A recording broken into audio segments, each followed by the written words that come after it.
Assalamualaikum warahmatullahi wabarakatuh. Perkenalkan, nama saya Nela Zafira Putri dari Universitas Islam Syekh Yusuf, Kota Tangerang.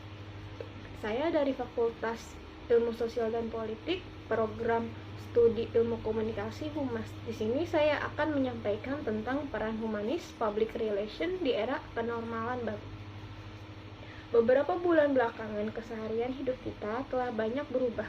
Sejak COVID-19 dinyatakan pandemi oleh WHO, banyak kebiasaan baru yang kita jalani dan perlahan menjadi sesuatu yang normal, atau yang disebut dengan new normal.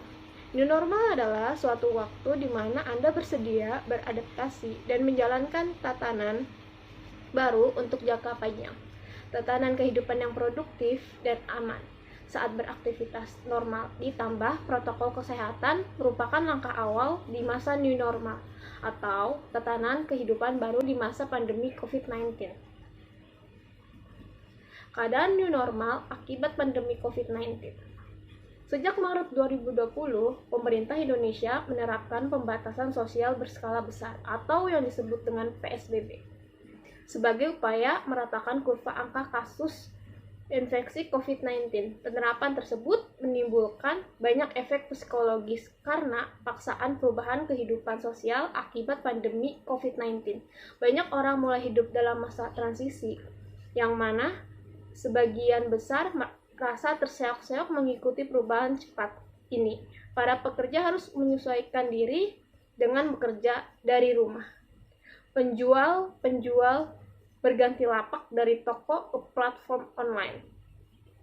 Kaum muda-mudi yang sering menghabiskan waktu di kafe-kafe harus tetap berada di rumah. Begitupun dengan hal lain yang terlihat kecil perlahan menjadi kebiasaan, seperti mencuci tangan pakai sabun, mengenakan masker, atau langsung berganti baju dan mandi saat pulang dari bepergian. Terbiasa dengan kehidupan new normal ini bisa disebut sebagai keharusan. Bila pun PSBB dicabut atau dilonggarkan, kita tetap harus melakukan pencegahan penularan COVID-19. Semua orang seakan-akan harus menjalankan kehidupan baru yang aman untuk berinteraksi, bekerja, dan melakukan rutinitas harian. Mungkin sebagian dari kita masih sulit menerima dan beradaptasi dengan keadaan. Sebagian yang lain masih mencari cara untuk bisa beraktivitas secara maksimal dengan menerapkan social distancing sebagaimana yang dianjurkan. Public relation atau yang diakrab dengan humas dituntut harus tangkas dan tangguh dalam menghadapi era new normal. Humas baik di instansi pemerintah maupun swasta harus siap menghadapi era new normal. Saat ini banyak sektor berdampak COVID-19, khususnya di bidang kesehatan dan ekonomi. Beberapa di antaranya mengalami peningkatan penghasilan seperti mereka yang masih bisa bekerja dan produk yang berbasis online. Sedangkan dampak negatif terjadi pada industri pesawat terbang, pariwisata, rumah makan, hotel, dan sebagainya. Dari hal tersebut diharapkan bahwa pelaku bisnis bisa belajar dan melihat peluang ke depannya. Perusahaan bisa memberikan solusi dengan memberikan layanan digital dan menjalankan protokol kesehatan yang sudah dilakukan.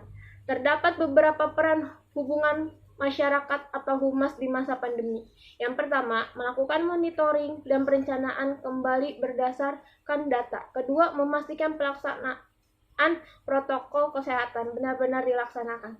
Ketiga, tidak lupa untuk melakukan komunikasi terhadap stakeholder, prioritas terkait dengan perusahaan. Keempat, memperhatikan penyampaian brand kepada masyarakat dengan kondisi yang ada.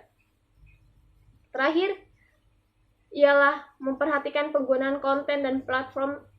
Disarankan untuk mengurangi kontak fisik dan memaksimalkan media digital. Public relation atau humas memiliki peran penting di masa ini karena kalau melakukan iklan maka akan membutuhkan biaya. Sedangkan public relation ini bisa dilakukan dengan keadaan yang sangat terbatas. Masa pandemi ini menjadi salah satu krisis yang tengah dihadapi bidang kesehatan serta berpengaruh pada reputasi lembaga. 3 dampak krisis di masa pandemi yaitu perubahan status sosial, pola hidup yang baru, dan adanya penerapan social distancing. Terjadi banyak perubahan dengan waktu yang cukup cepat di tengah masyarakat Indonesia. Pada instansi kesehatan, khususnya rumah sakit, beberapa krisis yang dialami ialah kelangkaan alat pelindung diri atau yang disebut APD, tenaga kesehatan positif COVID-19, dan mendapat himbauan dari Perhimpunan Dokter untuk menunda kasus non-emergensi. Hal tersebut berdampak pada penurunan jumlah pasien yang dirawat di rumah sakit jika dibanding pada hari-hari biasanya, karena ketakutan masyarakat untuk ke rumah sakit.